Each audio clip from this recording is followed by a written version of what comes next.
German sips with a grin so wide.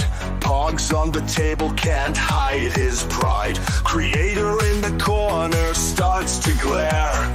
Madness sparks and hate fills the air.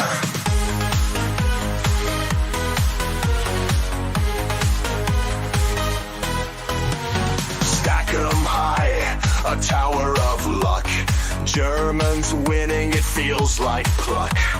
Alice Matt's fury, a brewing storm.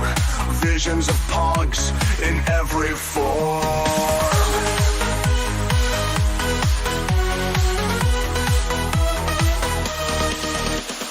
Pogs are spinning, tables turning. Alice Matt's eyes with fierce fire burning. Germans' laughter echoes loud in a world that's pog-bound proud.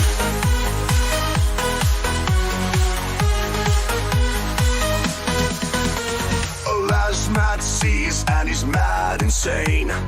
Eyes on fire, can't take the strain. Pogs and pieces drive him to pain. His patience snapping like an old chain.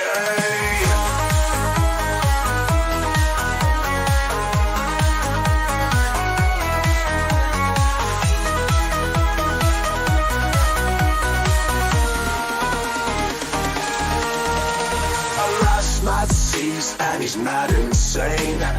Eyes on fire, can't take the strain. Pogs and pieces drive him to pain.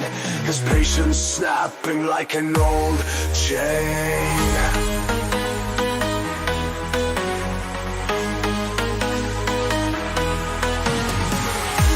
Das nie gewinnen, enden Mann. Das nie gewinnen, enden Mann. Alas, Mod fumes can't take no more. Pogs and slammers hit the floor. It's not about the game you see. It's about what fun could be.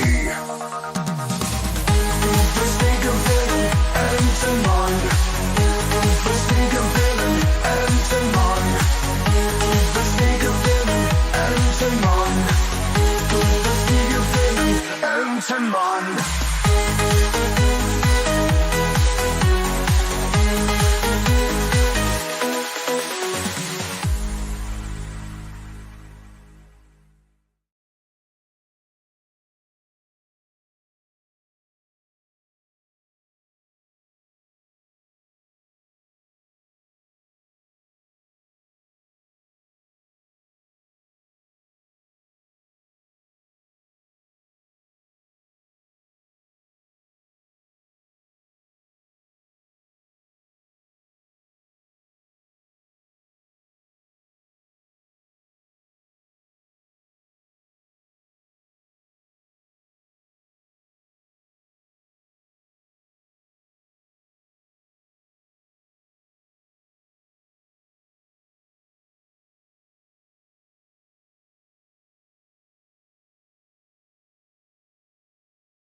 I see. I think I see sound. Let's see. Okay, was I muted? Did I just boomer this crap? I did, didn't I? Okay, so okay, I'm okay. There we go. You gotta repeat all that. Okay, so I gotta repeat everything I just said. Don't forget our anniversary. Yes. Okay. So I was saying before, last week I didn't stream because it was our 2-year anniversary.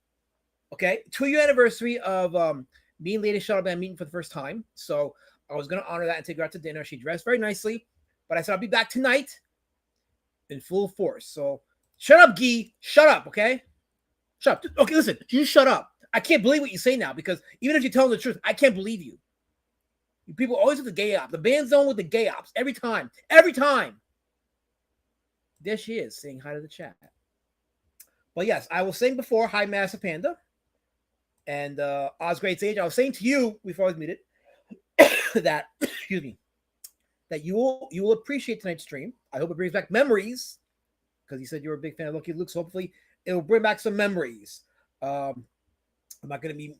Yes, I got it. I got it. Okay. You wish you was in the man zone, but I'm not putting you in the man zone. Here's Kissy. Yes, Kissy. I see it now. Let me highlight his chat. There we go. I see it. So, but yeah, as I was saying before, Vaughn Coleman's got issue number 3 of Phenomenova. It's going to be launching next week. And he gave me a complimentary copy of issue number 1 that he signed. Oh, he signed it. Oh, shit. I didn't even know he signed it. He signed issue number 1. That means I can put this on eBay, make money off of it, and then hire a lawyer to sue you bastards in the chat for slandering me every time I stream. I'm going to put you people on notice now. I can make money.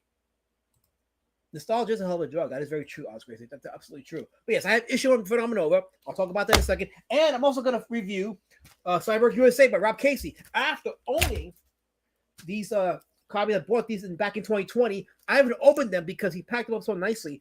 I was afraid to open them up. So these have been in their package since 2020. It has not been opened. So Rob Cacy did me the solid and sent me 2 reading copies.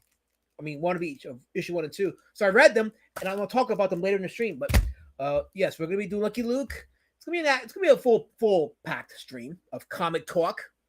Nice way of spending our Thursday. Are you still fulfilling Beast Citizen? Oh yeah, absolutely. I'm gonna be sending out some more books tomorrow. So I am definitely sending it. So I've actually so where I'm at right now with the campaign fulfillment is I fulfilled all the local backings of the first campaign, so all meaning the all across the United States. So everybody who from the U.S. that backed it in the first campaign had their orders fulfilled. The international backers, I'm sending them like 1 or 2 copies a week because the shipping price for the international backers went up. So I'm coming out of pocket to pay for that. So 1 or 2 international copies per pay period, I should say, are getting shipped out. But all the domestic orders for the first campaign got fulfilled. It all got fulfilled. So everybody got their books. So now I'm doing the Indiegogo and Kickstarters next, which is combined. I could probably get those fulfilled in like 1 or 2 weeks. So that'll be the next. So I'm doing combine of those because some of the Kickstarter backers didn't come back with me with their addresses, so I won't be able to fulfill all those orders because of that. But that's going to be my next set. So that'll be like a 1 or 2 week fulfillment period. Then after that, I'll be doing the second chance campaign for my comic. So that's the order in which I'm doing it. But the international backers, it'll be a slower fulfillment because of the increase in shipping prices, but it's getting done. So it'll get done. All right. So Learn the Sleep Stack is in the chat. He says, hello. Thanks for remembering his birthday to KSS. There's no pogs, Helmut. There's no pogs. There's buttons. We got buttons, but no pogs. So you'll have to live with that. Okay, because pogs are for home. I mean, I won't say it because I'll get struck from YouTube. But anyway, enjoy our next intro. Here we go.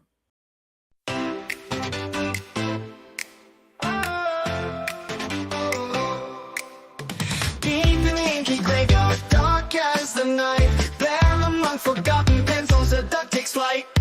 Alice math and history, duck tells us forgotten tales about creators long lost in a cabinet frail. He's been putting in a mile of research. He quacked up every flock perch. This Irishman aggressively knows his stuff. He's here to share the truth without a bluff. Duckman, oh Duckman, extolling the dead. Duckman, oh Duckman, what's got in your head? Simmons, Emerson, Panther, and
shun. He's busy peeking into the facts. Don't waken him while he's hunting for snacks. For snacks. Duckman, oh Duckman, extolling the dead. Duckman, oh Duckman, what's got in your head?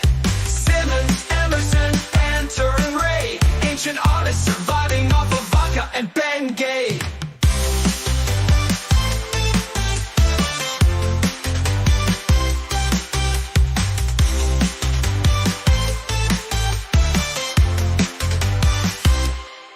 Alice Mac to be quack-gratulated. Do not mallard shun. He's busy peeking into the facts. Don't waken him while he's hunting for snacks. Duckman, oh Duckman, extolling the dead. Duckman, oh Duckman, what's got in your head? Simmons, Emerson, Panter and Ray, ancient artists surviving off of vodka and Bengay. You know, I've been reading what some of y'all have been saying in the chat, and you guys really you're really pushing it. You really are. Like, you think if Todd McFarlane would have streamed right now, you think he'd get half the disrespect that I'm getting? No. But yet, him being my peer is lost on you people. Give me respect. I make comic books. I deserve respect. God. I sweat a lot. Like, you people just don't know who you're talking to. I'm prestigious. I am. I don't care what anybody says. I am. I really am. And I have a round shaped head. I don't care what anybody says, but that's not. He is, Colin. He is. He absolutely is. Get on the boat. Grab an oar. Hit the sail, because the wind is taking us to places. So you're not getting pogs. The pogs ain't gonna happen, Helmut. It's not gonna happen. Just don't. Just don't. Really, just don't. Before we get into Lucky Luke, let me just quickly talk a little bit about Phenomenova. This was my copy from the Heroes Con, North Carolina, that was given to me personally by Ron Coleman. He's launching issue 3 next week on Kickstarter. I posted the link in the chat. It's pinned. If you want to sign up for it, go ahead and sign up for it. I did a review of this on Raw Red Stream a couple months ago. And note is he's putting them out. So you don't gotta wait years between issues to read in what's going on. So for a first issue, I thought it was solid. I mean, I picked apart some things that could have been improved on, but what? For a first book, you're gonna have stuff you improve on. If you're one of those guys that makes a first book and you think that there's nothing to improve on, then you're not going to grow as a creator. Like, it's foolish to think that your first book is always going to be your best, or that you cannot learn from your first book. If you have this mentality that your first book is your released, great. I mean, if you believe your first book is always going to be the worst book you do, you're going to be making great books. I always said about my first book, and it's a fun book. People who read this book, Street Champion Rory Drake, enjoy it. They enjoy it. They have fun with it. But every book I'm doing after this will be better than Street Champion Rory Drake. That's just a fact. And Vaughn took his hits. He took his shots in terms of the criticism, but it's a solid book. And he's got issue 2 and 3, and he sold quite a few of these at the convention. So he is making it happen. So sign up for his campaign on Kickstarter. The sign up again is pinned in the chat. Go ahead, sign up for it.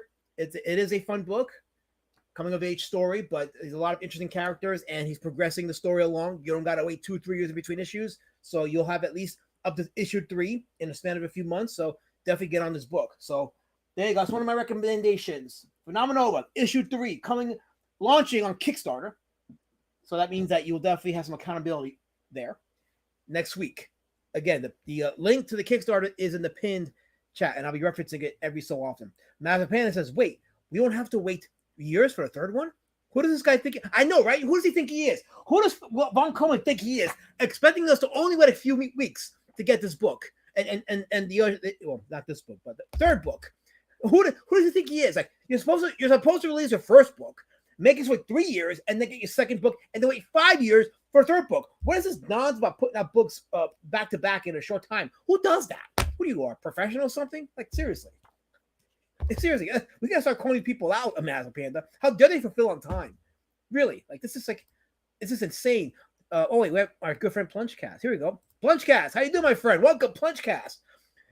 All those, what are those? I don't know what those emojis are.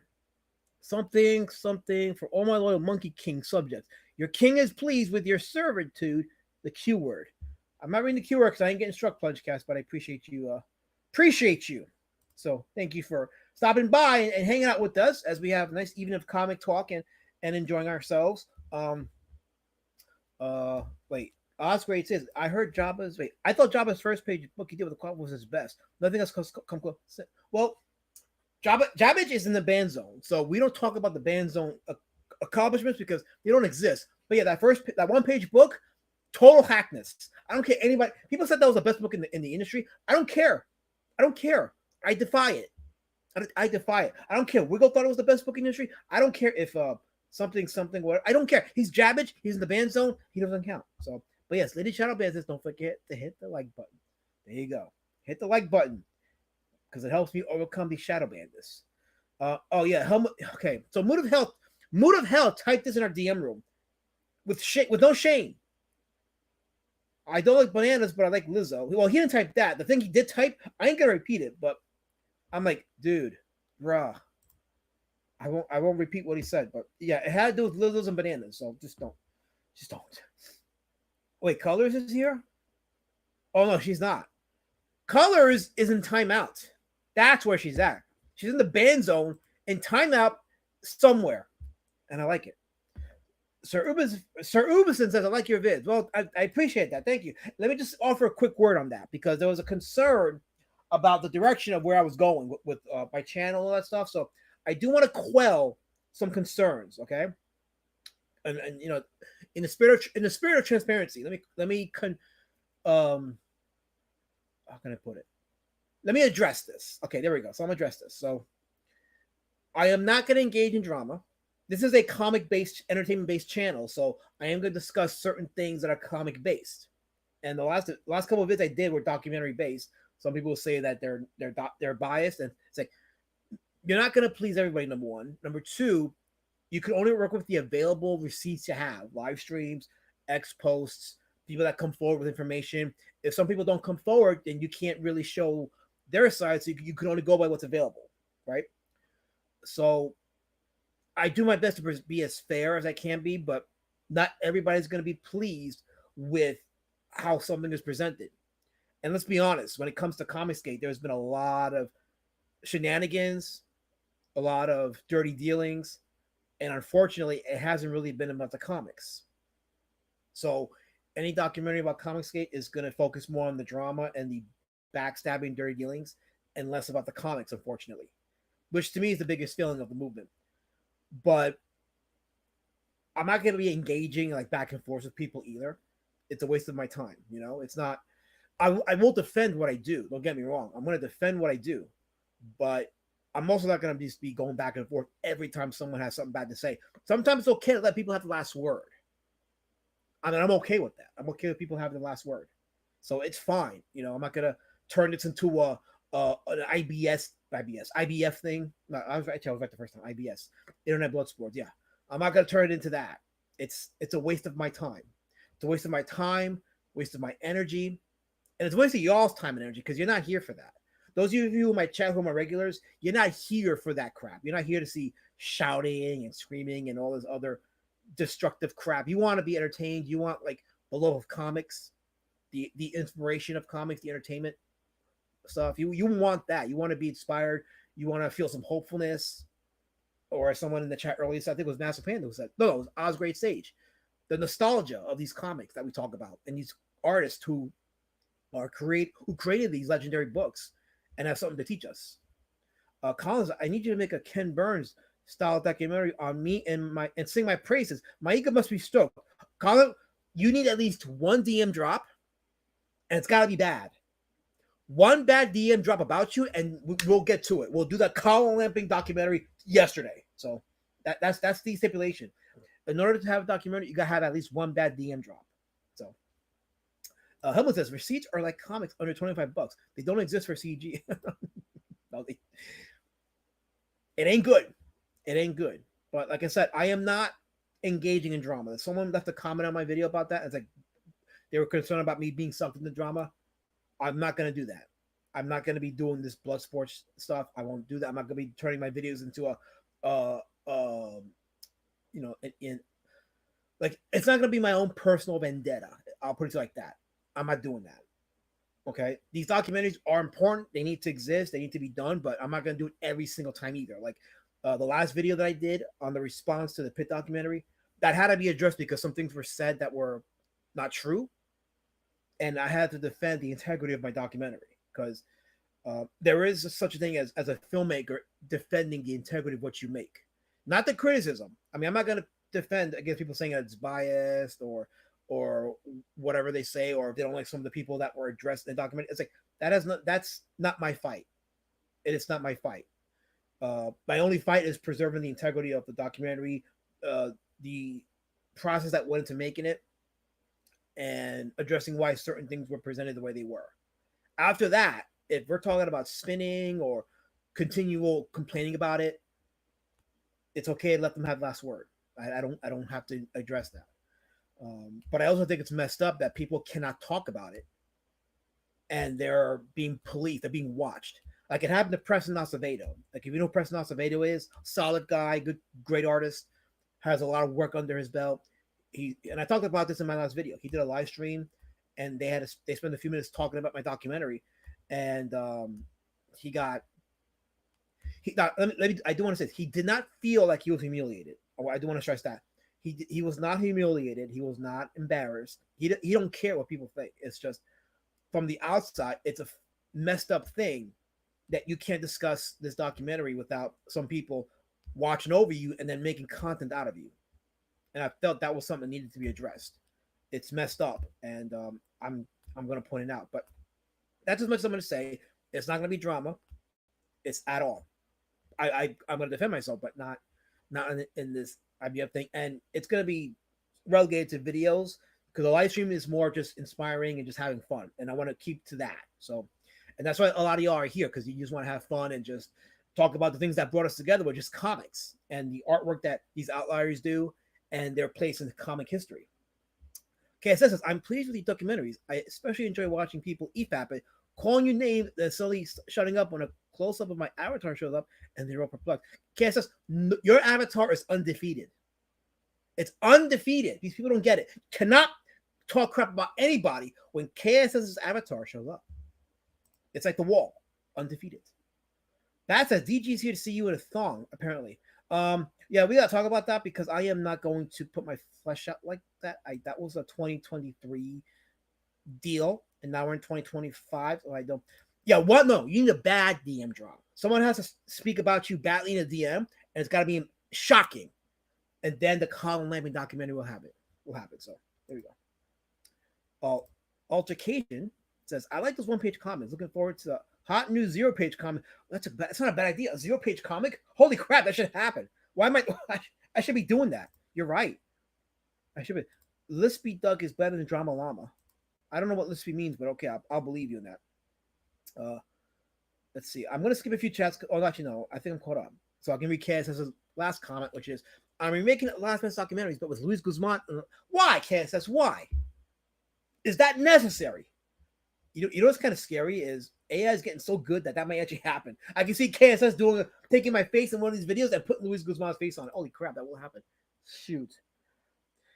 Damn, that is going to happen, isn't it? So, Collins has read some good comics instead of this stream. So this is the start of Collins' heel turn. This is what he's doing. He's doing a heel turn now. So, but here is his link to Emerald Man. Did my camera just mess up? Yes, it did. It turned into the OBS camera. There we go. Back to my USB camera. And yes, my mic is still good because I can see the icon there. But yeah, that is the link to Emerald Man, Colin Lamping's Emerald Man. Check it out for free. It's available for free, so check it out. You didn't break nothing, though. See, I can't promote you without you being all vicious and violent. Every time. Every time.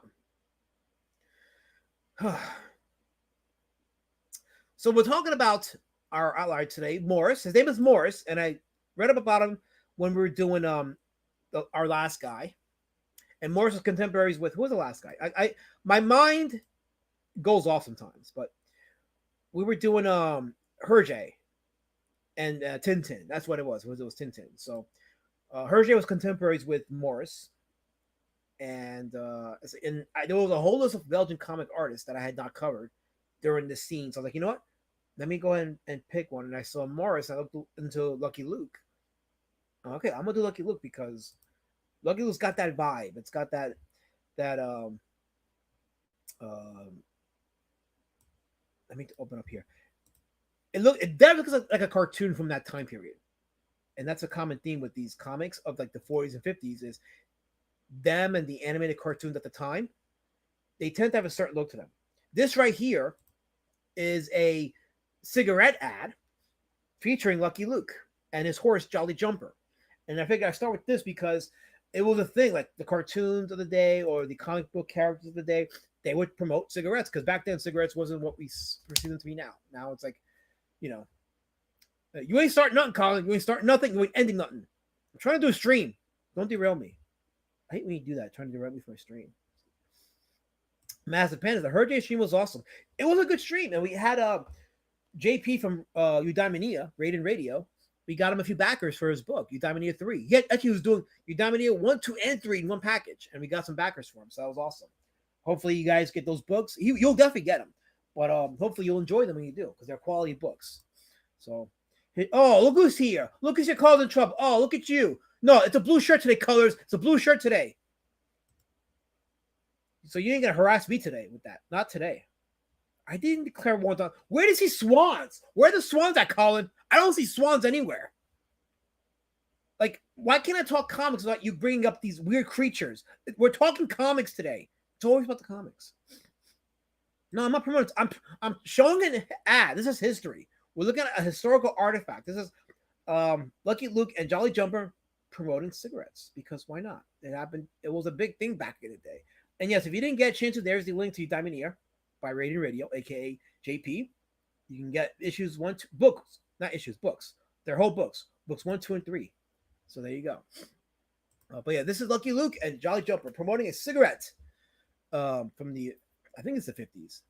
But a little bit of Morris, and I'm not giving you a full bio on Morris, the creator, but Morris, he started drawing Lucky Luke in 1946. But before he did that, he was doing drawings for this animation studio called Compagnie Beige d'Actualité. I hope I read it right. If not, screw you. But anyway, it's CBA for short. And it was an animation studio that was around for a little while, and then they closed their doors. And then he went from there. Well, before he left there, that's where he met Peyo, the creator of the Smurfs. And he was, of course, contemporaries with him. So he met Peyo and Hergé, among other people. And then from there, he went on to do some illustrations for a few magazines. Now, let me give you a side note on that. Some of you that are here, you're fans of Tyler from Drawing Talk. You go to his live streams and hang out there. And he did a post today on X about, and I'm paraphrasing, but he talked about creators who focus only on crowdfunds as the be all end all, and they don't really do much after they crowdfund a book. A lot of these creators that I hate that word. A lot of these artists that we profile on the Indie Comic Outlier streams, they get their start on doing these magazines. They'll go and put their artwork on these magazines. They'll draw strips. They'll do illustrations, and they work in their local communities. And that's something that you can still do today. We're all part of some community somewhere. And I'm sure those communities have like local newspapers, local magazines.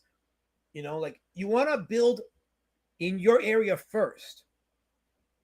So I would suggest if you're an artist, go contact your local magazine or your local newspaper and inquire about submitting comic strips to them and growing a little fan base in your local area, and then grow from there. You should definitely try, building your brand locally. The internet by itself should not be the only source of, product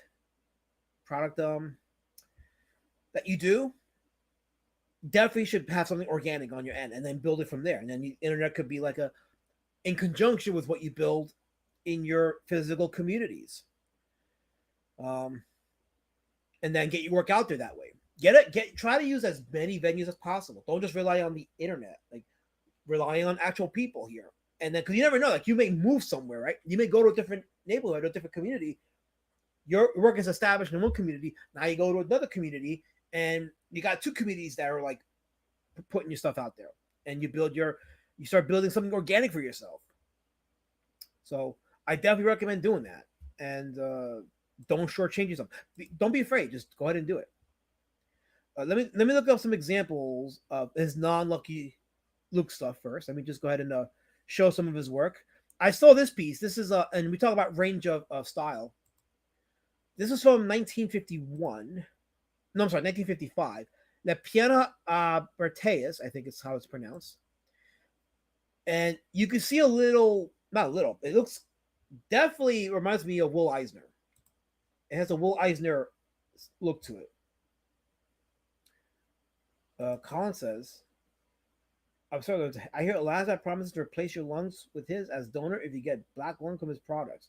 I actually am a legit organ donor. So I said, you know what? Screw it. Let me just put it on my license. So if I were to die and my organs are good, someone's going to get them and they're going to live a long life. So I am actually going to donate my organs when I pass.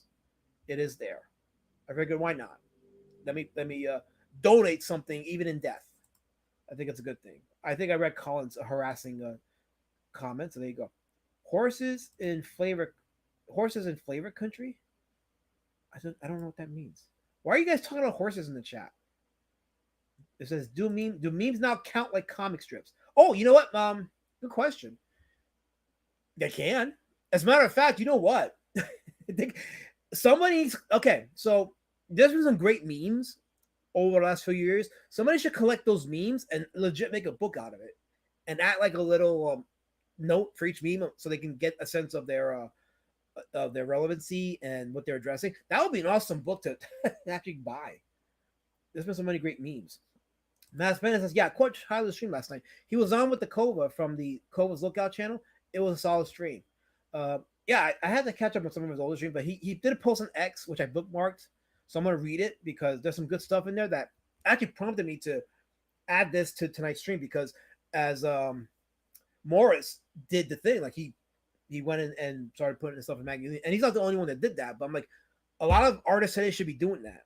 They should just do their own little strips and put it in the local magazines and build their legacy that way, and then go from there. So I think that's a good idea. Wait, what do you mean because of you? Because, oh, I see, the horse talk. There you go. Yes, Prime's in the chat. Yes. By the way, we have to give a taps to Prime because he got timed out in a recent CG Church stream by one enjoyer of lolly bestiality. So he's been banned from there. So Primathor, I give you taps. Guy says, you checked organ donor? That means that they won't resuscitate you in an accident. Oh, I am, listen, I am a DNR DNI. So if it's fine. I am DNR DNI. I don't want to suffer. So totally good. My organs are good, Cass says. They're good. They're valuable. Matt Panda says, this one looks pretty different from the first illustration show. In this one, he uses more line weights, brush inking on this maybe. I dig this one up. This is this reminds me of Will Eisner. You see a lot of Will Eisner in this one. That's why I chose this, because when we talk about range of talent, range of style, and you can see it just popped up. Definitely Will Eisner inspired. I was like, yeah, this is pretty good. So, people talking about why are you guys talking about my nuts in the chat? Magazine owners, this you boomer. Okay, listen. Okay, Guy, this is why you're in the ban zone. There are still magazines out there, especially if you're like in a small community like mine. There are magazines out there. There is opportunity to get your strips in there. Plenty of opportunity, Guy. But you wouldn't know this, Guy, because you have no vision, Guy. And you're the ban zone, Guy. Excuse me. Oh, excuse me. Joking aside, says Colin, this guy has a delightful style. Probably one of the few in the streams I like. And yet there's gonna be something for everybody in these streams. You're not gonna like everything, but There's always gonna be something that will pop up to you. Yeah, exactly. It definitely has Eisner vibes. So don't show us, Lorenzo. You know me better than that. My organs are for when I pass, and the lucky person gets it. So, oh, look who's here. Look who's here coming with a harassment. The original harasser, Shifter. Did I come at a bad time? Every time for you is a bad time. Every time is a bad time for you. So you don't have to ask. That's your perpetual answer. Every time is a bad time. You think people have magazines and newspapers in 2025? Gee, when you go to a doctor's office or you go to an appointment somewhere, you got the thing. There's a thing. Okay, there's a thing in the room called a coffee table. And you know what those coffee tables have? They got books and magazines and newspapers, and it's still there, and people read them, and it's good. So yes, it exists. Gee, stay in the band zone. Gee, goodbye, Gee, your band. Anyway, but yeah, this was the piece that stuck out to me because it had that Will Eisner vibe to it. So, and let's go right to the Lucky Luke stuff. Lucky Luke stuff. There we go. Here's a strip. One of the early appearances of Lucky Luke. You can see how cartoonish it is. Very cartoonish. And that was the appeal. Just like with Tintin, just like with Gru the Wanderer, is that simplistic style that appeals to everybody. Well, not everybody, to a lot of people. It's very universal. I go back to what Scott McCloud said about that. The masking, as he called it. Is this French comic to satisfy Canadian language laws? Well, if it is, shout out to Canada. So, all hail Canada. Is that how that song goes? I don't know. If you know how the song goes, let me know. Super chat me for fuck's sake. Okay. Anyway, that was the first strip. Here is the first page. Arizona 1880 is the name of this one. This is the first page of the first Lucky Luke comic. By the way, Lucky Luke was translated in 30 languages. The comic spanned 50 years up until Morris's death in 2001, I think, and it's been translated in 30 different languages. And I say that, okay, and I say this to a lot of indie creators who are, who have their books out, is consider translating your books to different languages. The thing that pop up to me is Japanese, Belgian, of course, Spanish, German. I would focus on those 4 languages to start, and you just might get more eyes on your book.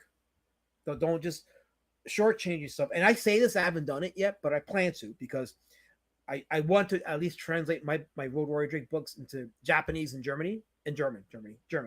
Japanese and Deutsch. Okay? Japanese and Deutsch. I want my books translated to at least those 2 languages because there's a market out there for those indie style comic books or graphic novels. And I know that Road Warrior Drake would do just as well. KS says, last night swipes Max from the coffee table at the doctor's office. It's where he steals his job. You know, KSS, I've been very polite with you. Very polite with you. But if you want the smoke, I'll bring you the smoke. We can do this. Oh, wait, never mind. I got other guests here. I got Mindy Wheeler. By the way, Mindy Wheeler, I don't know if you guys heard this, but she is the writer of Rainbow the Brute. And Rainbow the Brute is now getting signed up as a Kickstarter. It's going to crowdfund, I think, next week, I think you said it is. This Rainbow the Brute's happening. And it's going to be produced by Divinity Comics. And Mindy Wheeler is not writing it. She's drawing it. I'm sorry. She's drawing it. Mike Wheeler's writing it. But she's drawing it. So Rainbow the Brute's happening. So if you want to throw the link in there for somebody who has the wrench power, throw a link in there for the Rainbow the Brute, Divinity Comics. So I totally think we should. I definitely would get that book. So Colin says, French comics tend to be more varied in styles. It's fascinating. I wish it was like that over here. Well, I'm glad you said that, Colin. That's a good point. Because there's a problem here in the West in regards to being open to various styles. The indie comic scene is stuck on the 90s, especially Comicsgate. It's stuck on the 90s art style.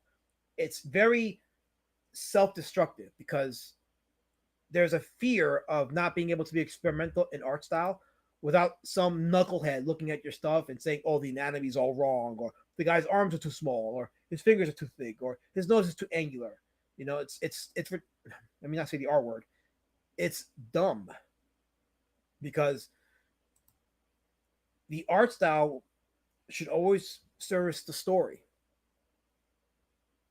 And more people are saying this now.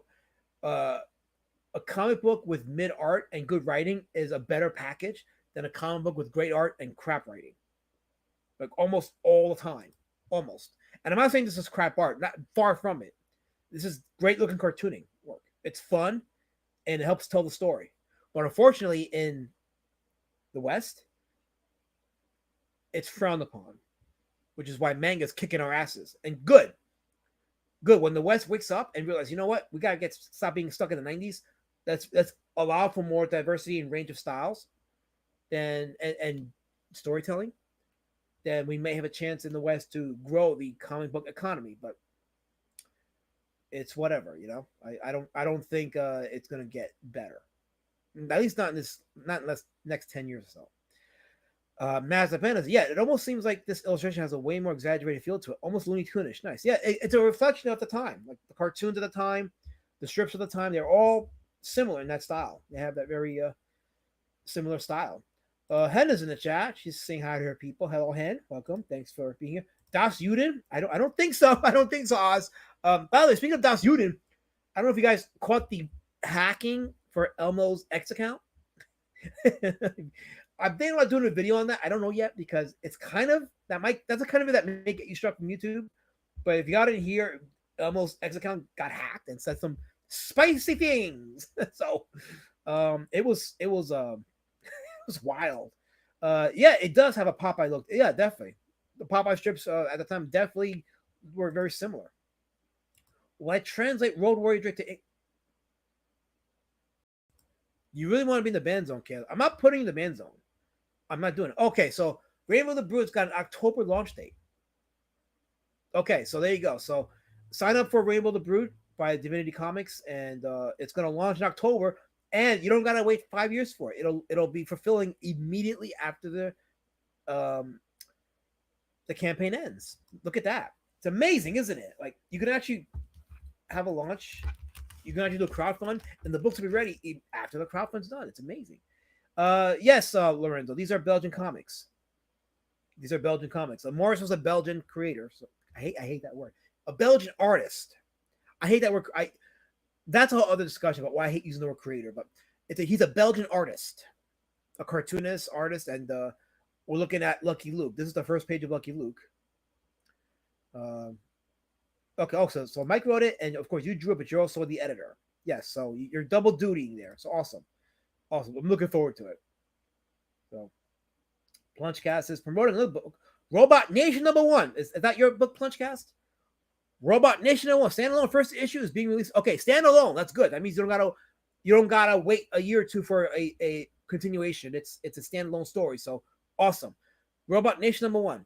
It's first being released in English, Spanish, and Portuguese. Soon full color, over 40 pages. There you go. So a book that is going to be translated in a couple of different languages. So hopefully Plunchcast is going to grow his audience with that. So stay tuned for that. Stay tuned for that.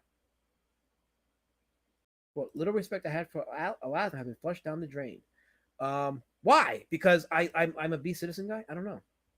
What does that mean, Hen? What does that mean? Okay, so Helmut says the French comic scene is still thriving. Okay. Yeah, you know, I know it was big, but not to make it political, but with the great reset, I'll put it like that, that's happening over there right now, I'm not fearful, but I'm concerned that the comic scene will be dying there quickly because the influx of visitors in France right now, I don't think they read comics. I'll put it to you like that. So if it's still thriving, great. I definitely would like to translate my book into French for that, but I don't think the visitors read comics. That's as much as I'll say. Yes, the story is integral, absolutely. And I would say this: if there's this whole debate about which is more important in a comic, the art or the writing. Both are important, but if you had to choose, the writing is more important than the art at the end of the day. But it's not a comic without art, but it ain't worth buying if the story's crap. So the writing is definitely important.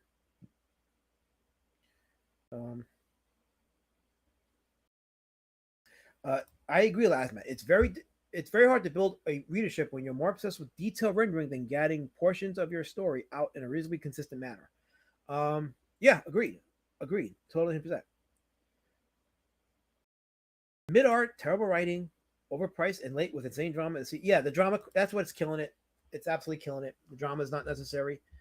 Not getting your books out is not necessary. None of that's necessary. But someone like Tim Olsen, for example, who's got 4. Tim Olsen got 4 issues of Melvin right now. He's killing it. He's killing it. He just did an interview with John Longbox not that long ago today. I was in their chat just being harassed because all people do is harass me when I go on other people's chats. Like I can't exist in a chat without getting harassed. But Tim Olsen was there with John's Longbox. Let me say it right. It was a good stream though. Go check it out. They had a nice conversation. So that was good. Edwin Boyed is in the chat. What's going on, Edwin? He says, that's a good way to get your account nude from orbit. Oh, the Elmo stuff. Yes, yes, the Elmo stuff. I know. It's definitely not free speech, and you really gotta know what to say on YouTube. So absolutely.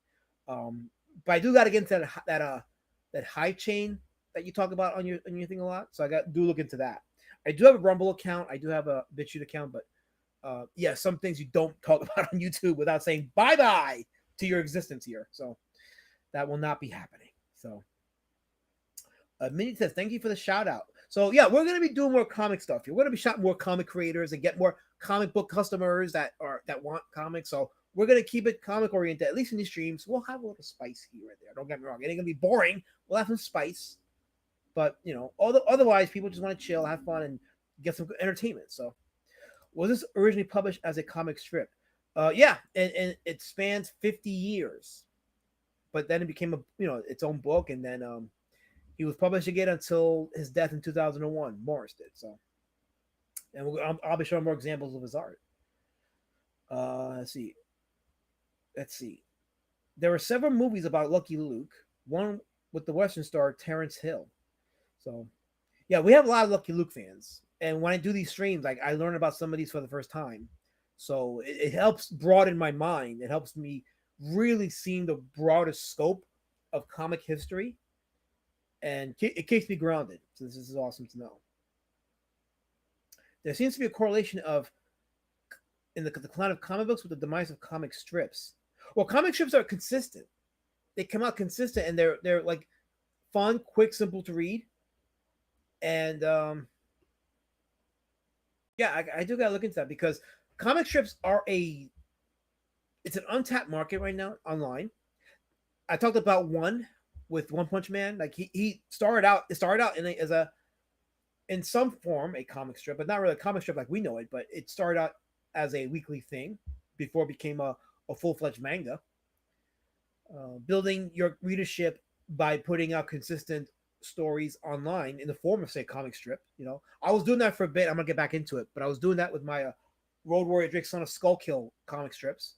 People were receiving it very well, so I need to get back into that. And there's a lot of material that I can do with that. But again, it's an untapped market right now. People are sleeping on it because they're too busy putting out 60 plus pages of book, charging $30 for it, and making you wait 4 or 5 years for it. That's not how you grow a market. So the Smurfs are Belgian. I believe they're written in French and translated. Yeah, we covered that, Lorenzo, a few weeks ago. We covered Peyo. We did a stream on Peyo for the Indie Comic Outliers stream. I'll give you the exact date on that. We did Peyo. When did we do Peyo? Let me go back here. I'll find it for you. I'm just checking the history of. I have to go into the. I'm in April now. It was before April. Here we go. Okay, so we did Peyo on April 3rd of this year. So April 3rd, 2025 is when we did the Indie Comic Outlier stream on Peyo, and we covered the Smurfs. Some things I didn't even know about the Smurfs, so it was a fun stream for me. We learned a lot, so go and check that out. And I think you'll enjoy. If you're a Smurfs fan, you'll definitely enjoy it. And my plan is to go back to my older streams and repurpose them into videos or shorts, because the live streams do hold the channel down a bit. But if I turn them into videos, make them fun and what have you, because believe it or not, I don't want to just do like Comicsgate stuff. I don't. Like I want to do a lot more fun videos, more like relevant videos to get a bigger audience and bring it back to the comic stuff. So the shorts that I did for Lynn Ward, it's got some decent views, so that's good. Well, that's the pan is he's talking to Plunchcast about Robot Nation, so we got a fan there. So that's awesome. We got a fan. So look who's here. JD Kirby's in hell. Oh guys, JD's in hell. He's in hell. So that means I'm doing something good, because if he's in hell, I'm happy. Stay in hell, JB. Stay in hell. That's where you belong. In hell. There you go. No, I'm not putting on a onesie for Heroes Con next year. Imec wants me to put wants me to put a onesie on for Heroes Con. He's insane. I'm not going to do that. So, yeah. Okay, so let's see here. Let me catch up in the chat. Okay. Oh, Oscar says he says Phil Diaz is making a comic strip for his YouTube channel members, The Masquerade. Nice, very good. Okay, awesome. My top 10 overreactions. What are you on, Mel? I mean, Tim. What are you on? I don't do overreactions. That's not my style. Well, maybe it is, but I don't care. Here's another cover for Lucky Luke. Sous le ciel de l'Ouest or l'Ouest. My French reading is l'Ouest. I don't know what that means, but don't know what that means. But some of you in the comments might know what it means. If you don't, it's okay. I don't hold it against you. But if you guys need to chill out for a bit, take a smoke break, because Lucky Luke endorses smoking, and we need smoking back in our movies, because back then there was no discussion of cancer or liver disease or lung disease or whatever the case is. Back then, people could smoke, and yes, I almost did call Melvin, but why not? Because the Melvins are invading our community, so there's an invasion of Melvins happening. So I did. But yeah, here's a take a smoke break. Lucky Luke says, puff one for him. Take a puff if you got it. But don't give it to your horse, because horses don't smoke. That we don't condone animal smoking on this channel. So please don't give a cigarette to your animal, because I disavow it 100%. Here's a panel from Lucky Luke. A lot of the villains, there was a combination of villains that were inspired by actual people, like the Dalton Gang was one of the villains in the comic strips. And here, this is a comic where Lucky Luke is facing Billy the Kid. Billy the Kid's a pretty interesting legend in Western. I'm not a big Western guy, but some of the Western stuff does intrigue me. Like Billy the Kid was very intriguing when I read about him, thanks to Young Guns with Emilio Estevez. That Bon Jovi song for for Young Guns 2 was awesome. That soundtrack was awesome for Young Guns 2. I let my dog out. I came back, and the last minute is still talking about smoke. Kansas, I'm sorry if you don't know how to bring your phone with you and listen to me talking while you're walking your dog. If you don't know how to multitask, that ain't my problem. It's not my problem. The puffs, smoke, and the swirling gun in the air. Chef's kiss on the cartoony effects. Cartoon effects are awesome every time. Apparently, all white guys are Melvin to you. Tim, don't put that upon me. Don't put that upon me. Okay? I don't allow it. Do not put that upon me. I am versatile personified. Okay? I am diverse. I'm diverse. So you can't put that upon me. JD Kirby is smoking is cool. Everyone needs to smoke. I don't know why, JD, but that comes across as very evil. I don't know why I think that, but it does. Very evil. Very evil. Those heavy shadows are fire. I like those heavy shadows. They're awesome. They really are. We have the creator of, not the creator, but the artist, co-owner of Rock and Roll Ninja, Matt Barr. He says, what's up to the chat? What's up? Most of the chat, yes. So, but yeah, shout out to Matt Barr. And if you ever see a moon cricket, here's my advice to you guys. If you ever see a moon cricket, think about Matt Barr. Because if it wasn't for him, we wouldn't know about the moon cricket. So if you see one, just think.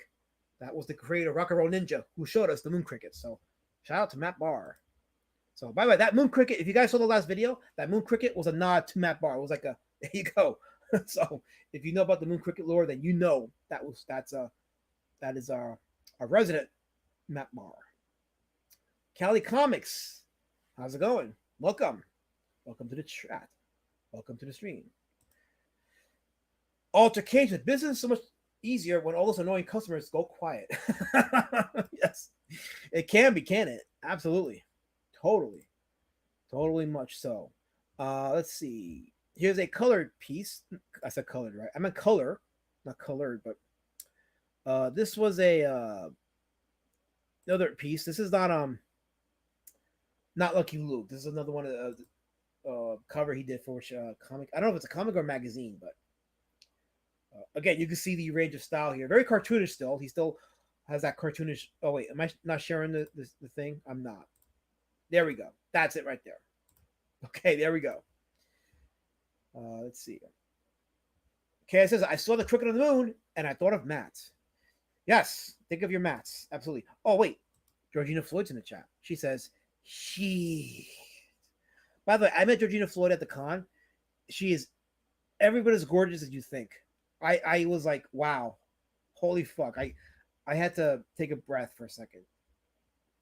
It was like, oh, so absolutely. JD Kerber says tar babies are. What do you mean? Wait, did I read that out loud? I did. I read that out loud. I didn't mean to read that out loud. I should not have read that out loud. So, but I did. So, I did. So, ooh, okay. By the way, here's a live. Okay, this is a drawing that I saw that was an original drawing that was being offered. Morris's drawing of Jolly Jumper. This is Lucky Luke's horse, Jolly Jumper. I found this online. That's an original art piece that was being sold. So I figured, let me just share that, and more visual aid for the conversation here. Okay, so Georgina comes into the chat, and what's the last man say? That's a color. Georgina, KSS. You know what I was talking about. You know what I was talking about. You're not gonna put that ego upon me. I am not. I mean, what I mean is, the comment is appreciated, and I thank you for your consideration to my brand. It's very appreciated. So yeah. I try my best, Georgina. I try my best. You were owed that. Totally. Ladies, shout out, you know my heart's with you. You know my heart's with you. But come on, when Georgina Floyd is there, you have to admit it was like a stunning display of just brilliance. You have to admit that. Come on, I could not help it. Oh wait, how did I skip you, Henry? Did I not? Wait, did I not say hi to Henry Bemis? Did I not say hi to Henry Bemis? If I did not say hi to Henry Bemis, I apologize. I should have said hi to you. Henry Bemis, welcome to the chat. If I didn't say hi. So consider yourself not skipped. You are not skipped. Sir, you are a brilliant addition to this growing community. Wait, you are officially an anti-diaphobe? What the hell? The hell is that? Anti-diaphobe? What does that say? I don't know what that says. Guys, I don't know what that means. Can someone tell me what that word means? Like, I highlighted Henry Bemis' comment. He types that in there, and I'm trying to read it, and I don't know what that says. What does it say? Like, words are hard. I know. Sorry. I can't. Oh, it's a comment. Oh, God, no. Oh, shell. Oh, damn. Oh, it might be. Oh, I can't do cartoons anymore because that shit might actually be real. That looks a lot better than Mills. It does. It really does. Yes. That was Student of God. Hail, Student of God. Welcome to the chat. So, no, ladies and gentlemen, that is not. We're gonna have to have a talk because that is not true. You can't do that. You cannot pry my. I mean, what I mean is, yes. Okay. We will have a conversation, and it'll be a healthy one. Totally. Georgina's going to complain to HR. I was going to complain to Pan and HR. Oh crap! That's no. We're here to keep the peace. We're keeping the peace. That's what we do. Okay, so Henry Bemis has an explanation. Okay, Henry Bemis says anatidiaphobia. Anatidiaphobia. Okay, anatidiaphobia. There we go. Anatidiaphobia. I said it right? Anatidiaphobia. It's the fear of the D word, characterized by the belief that a D word is watching you at all times. Is that really a thing? I had no clue. That's weird. That is so weird. JD, stay in your lane, JD. Stay in your lane. Stay in your mother flipping lane. Just stay in your mother flipping. Oh, I didn't mean to click that comment. Oh, my bad. I'm sorry. I didn't mean to click that KSS. How dare you make me click that? You made me fall into that. Heroes Con next year should be a lot of fun. If you couldn't make it this year, don't miss out on 2020. Heroes Con was legit a lot of fun. That's where I got a few items. I got a figure. I don't know if I showed you guys this, and I'm deviating for a bit, but did I show you my where was it? Here we go. My Green Slime figure. You guys remember the 1968 sci-fi movie, The Green Slime? Well, I found a figure of it, and it's awesome. I got that, And I got the monster from Humanoids from the Deep with Doug McClure, which was one of the video nasties of the 1980s. I got that figure too. So, and I got some other books too. I got Garfield #8, volume 8, which was hard to find because they got these they got the Fat Cat books, right? The Garfield Fat Cat books where they put 3 books in one. And for whatever reason, issue 8 was out of print. I couldn't find it anywhere. This is the black and white though, but still, it's got the 3 stories I needed. So my collection is almost complete. I got that at Heroes Con. So definitely comic oriented, and we had a lot of fun. I saw a lot of books, and I had a lot of fun. I really did. So if you're in the North Carolina area next year, head out to Heroes Con. I think you definitely will enjoy it for sure. So is Walrek going to review your book, D-Man? I want to see some reviews. I want to see some reviews too. So if he decides to review my book, I'll send him I think I did send him a PDF. I'm not sure. But yeah, I definitely wanted to review my book, so that'll be fun. Colin says comic artists need to draw funny animals more. A tragedy we don't see more of that. Colin, I'm glad you said that because that's what I do. I like to draw funny things. I don't know if people realize this, but I like to draw funny things. When you read my books, I want you to be like, "Oh, that's kind of funny," because it's entertaining. Funny is entertaining, and I'm not saying don't draw cape shit or science fiction stuff, whatever, because there's a market for all of it. But we need more funny drawings. I'm all for that. And a lot of these outliers that I review, they do funny drawings. Some of them do funny drawings, and it's fun to look. It's fun. It's entertaining to look at. It's good to laugh and just escape from real life. So, Humanoids from the Deep is a very good trash movie. It also has boobs, lots of them. Oh, the reason that movie's in the video nasties list is because the monsters do some pretty nasty stuff with the women. That's a nice way of saying what they actually do, but the ending is freaking bonkers because of that. That's all I'm going to say. I won't spoil it, but you should check it out and just be prepared to be shocked by it. Totally. Let's see here. Is Road Warrior Drake a funny animal? I thought he was just okay, he's a beast citizen, Colin. He's a beast citizen. And yes, he's pretty funny. People read the book and they actually find it funny. Bats just did a review. He actually liked it. He thought it was actually a funny book. He said there were some spots that were that made him laugh out loud a couple of times. Edwin has the PDF. I sent him. Yeah, he got the PDF. I said, and the good thing about Edwin getting it is because Edwin was one of my biggest critics of the first book, and then when he saw me drawing the second book, he actually was like, "Oh, last night your style's getting tight." I was like, "Oh, nice." So he actually backed the PDF of it. So he has the PDF, and he's more than welcome to do a review. I want to hear what he's got to say, even if it's critical. I still want to hear what he's got to say because criticism is good. I don't mind it. That's how I get better. I got the criticism from the first book, and then I apply that to the second book. And so far, people that have read the second books have said that it's better than the first book. That's a good review. I will take it. So that's how I grow as a creator, as an artist, and as a writer. Brian Kriska says the gore in Humanoids is also gnarly. Oh yeah, very gory movie. Absolutely gory. It's fun, but some parts are kind of nasty. That's all I'll say. Master Panda says, unfortunately, there are people online who think that drawing anthropomorphic animals automatically makes you a furry and a degenerate. It's okay when Looney Tunes does it, but not us. Yeah, there's a difference between like drawing anthropomorphic characters for entertainment and what have you, and then being a furry. There's definitely a difference. So to them, I say, read the book. I know what a furry is, and I'm not a furry. And if you draw an anthropomorphic character, words are hard, anthropomorphic, then you shouldn't be called a furry because you're not. Yeah.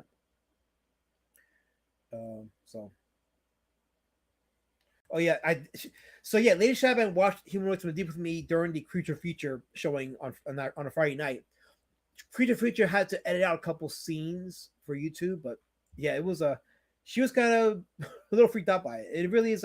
I didn't think it'd be shocking as it turned out to be, but it's a pretty shocking movie. It really is. It kind of does belong on the video nasties list. So, just animals in general. I don't know what that means, but that is true, Master Panda. Yeah, it is. It's true about the whole, drawing animalistic characters. So, how do you know it's not hair, KSS, that Road Warrior Drake has on?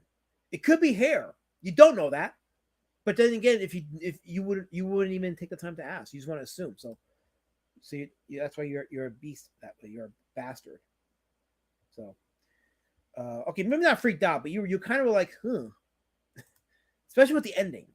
That I know that ending freaked you, not freaked you out, but it made you like, So, someone called Narwhal a furry for Cerberus. Well, that's because they're knuckleheads. They're knuckleheads. Because as someone mentioned, Carl Barks in here. Let me see. Carl Barks is the man that inspired Osamu Tezuka. He's the original D word man. Carl Barks is the man. Period. Carl Barks is writing. People talk about the Donald Duck comics, but his writing was spot on, entertaining, and funny. Very, very underrated comic book legend, Carl Barks is. So, Graveyard Shift is not getting any reviews. That's how bad it is. Over 200K, 0 reviews, but we will get a last minute review. Yeah, please review my book. If you got my book, review it. Totally review it. I'm not going to do that whole weird shit of like, if I see you doing a bad review, I'm going to EFAP you and tell you how wrong you are. That's gay as fuck. I don't do that. There's a lot of creators that do that in this space, and it's gay as hell. I don't do that. If you're gonna say my book isn't good, have the last word. It's fine. I'm not gonna chase you, but I absolutely am gonna like if you have some constructive criticism, I'm gonna listen to it, and it's gonna be applied for the next book. So please don't think you're hurting my feelings. You're not, because I already made the book. It's already out there, so it doesn't change. Whatever people have to say can't change it. It can only make the third book better. Let's see. I'm skipping over. Oh, Cartoonicus is in the chat. I didn't see him here. He says, hi, Cartoonicus. That's Colin. Here we go. Cartoonicus. I have hair, but I'm a cat. So, yes. Welcome to the chat, Cartoonicus. Glad to have you here. Appreciate you being here. So, let's see here. Okay. Let's see here. Let me read this chat here. Evan can't let anyone critique GL or GYS. I don't know what GL is, but Graveyard Shift, mainly as CG pros are weak to criticism. Yeah, they absolutely are. I mean, that's all I'll say about that, but they really are. How are you going to get better if you're not going to accept what people say about your stuff? There's some people that think that your first book is not going to have errors or it's not going to have imperfections. Your first book should always be your worst book. It should. Every book you do should be your worst book until your next book. I think, anyway. Colin says, I couldn't introduce a werewolf villain in my comic because I fear with my cartoony style. People would think it's furry. Dude, don't even hear that noise. Don't even hear that. Werewolves are cool. Don't even hear that noise. Don't. Like, put it in there. Tell your story, dude. Just tell your story. Your audience will be there and they'll appreciate what you do. Just don't worry about the outside noise. If you're going to worry about what people who don't like your stuff are going to say about it, you're not going to make anything. You just got to just do it. Brian Crisco, I honestly have never gotten a bad review. That's not me being braggadocious. That's me being very, very good. Honestly, Brian, I've not heard anyone say anything but good things about Six Gun Gorilla. I have heard nothing but good things. Some people have said it's one of the best books in this space. So I will tell you that. People have said that Six Gun Gorilla by Brian Crisco was one of the best books they've read. I've heard that from a lot of different people. Oh, Helmut wants me to show. Okay, wait. Can you show the pictures of the two comics I got? Because Brian's interested in the Western one. Well, you got to DM it to me, and then I'll show it. So, let's see here. Okay, let me see. Scroll up. Let's see here. Here we go. Yes, Hero Darky Dark says it best. Just do as you want. The fans will follow you if you market good enough. That's it. That's it. Just focus on what your fans are there for. Don't worry about the outside noise. Did I say nose? I did. I said outside noise. That's all you got to worry about. I think I'm caught up in the chat. Okay, Gee says even Cecil liked Six Gun. Yeah, Cecil liked it. I think did Eric July? I know Eric July got a copy, but did he review Six Gun Gorilla? I wasn't sure if he did or didn't, but I'm telling you, there's no exaggeration. A lot of people that have read it have come out and said they liked it a lot. It was like one of the best written books. So Brian Crisco is legit. He's legit. And by the way, no one's paying me to praise them or promote them. I'm just doing it because there are comic book fans that watch this, and I want to point them to some decent comic. That's why I have the link to Vaugh Coleman's Phenomenova 3 pinned in the chat. He's got the sign up link there, so go check it out. Give him a sign up, and Vaughn is putting those books out. He's putting them out consistently. So we should not celebrate. We should support creators, writers that are actually putting the books out and giving you, your money's worth. Everything that we've been talking about over Jolly Jumpy's face. I think Jolly Jumpy is he's definitely inspiring here. This right here is a children's book that was drawn by Morris. And I thought it was interesting that he was doing children's books. It reminds me of the old Golden storybooks. You guys remember? If you guys grew up in the 80s like I did, they used to have those Golden storybooks. I remember back then McDonald's had a promotion for their Happy Meals, and you got a free Golden book with it. Those are the days. So, those definitely were the days. So, now I'm having a nostalgia moment. Sorry, because this is reminding me of like the Golden books I got as a kid, and the art style was kind of similar. This actually reminds me of like some of the Disney cartoons. There was one, not Disney, Tex Avery. Tex Avery did a couple of cartoons where with sentient cars. There was one with sentient planes. This has like a Thomas the Train Engine feel to it. Obviously, this is before Thomas the Train Engine, but nothing new under the sun, right? So Thomas the Train was not an original thing, but still, it's fun to see trains being sentient and doing sentient things. Cartoonica says, I think I can. Absolutely. I think you can too. Collins, I think I enjoy this guy's. I do enjoy the guy's art a lot more than the other indie guys you've showcased so far. In contrast, had ugly art styles to match their ugly mentalities. Well, that's an interesting point because the fun is missing in a lot of people today in the art space. There's a lot more drama attached to this. There's a lot more darkness attached to people's art style. And it's interesting that you bring this up and you get that vibe from this guy's artwork, from Morris's artwork. A sense of fun and escapism. So it's an interesting observation you make there. And it's good to have a small following. It's better to have a small following of people that are just enjoying, inspired, entertained by your work, than trying to cultivate a big following and just wanted to just foster blood sports, foster backstabbing, foster this cultish mentality that, oh, if you don't think like him, then we gotta cut you off. It's no, like it's better to have a small base of people that just that share in the enjoyment of what you're doing and the joy of what you're doing. And as an artist, it's important to emulate that joy through your through your drawing, through your illustrations. So when people see your drawings, they get a sense of happiness, a sense of fun.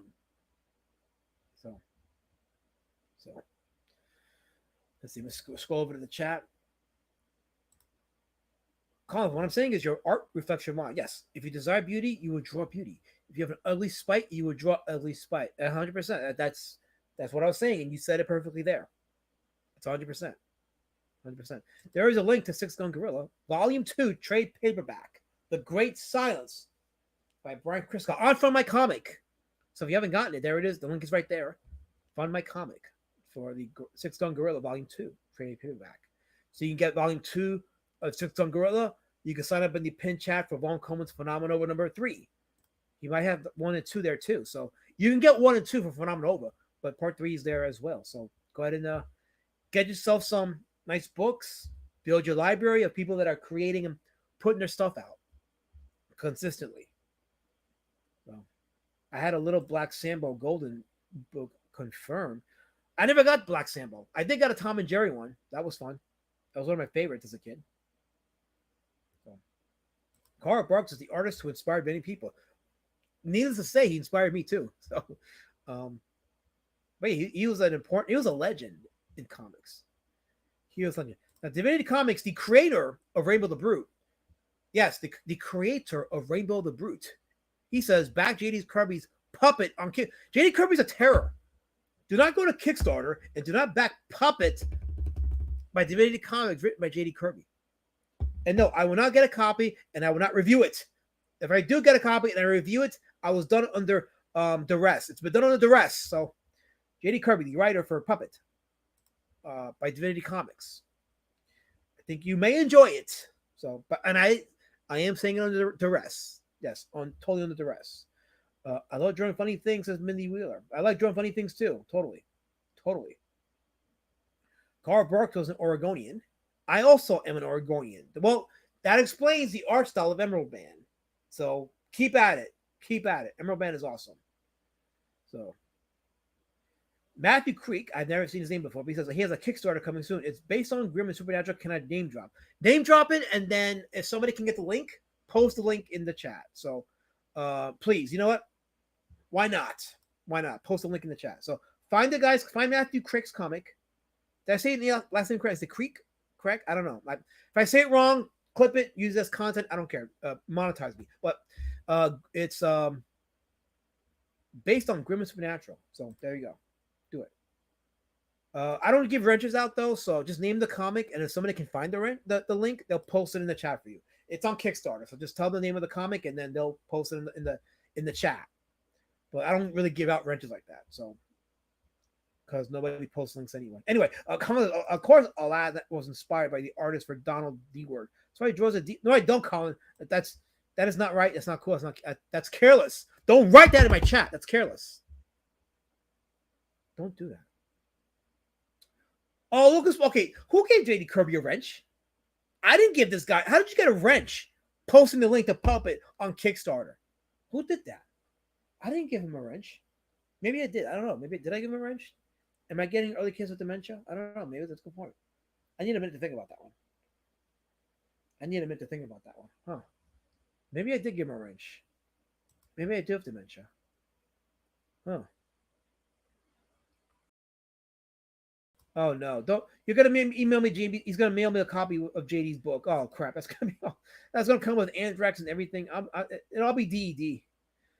But there we go. Matthew Creek says Night Slayers on Kickstarter. So if you guys can find a link for that, post it in the chat. If you guys are into Grim and Supernatural stuff, he's got a comic book there. So it's the one in color. Tim Moss says Melvin number 3 on Amazon. You know, I was thinking about putting my PDFs on Amazon. That's probably gonna be my next step because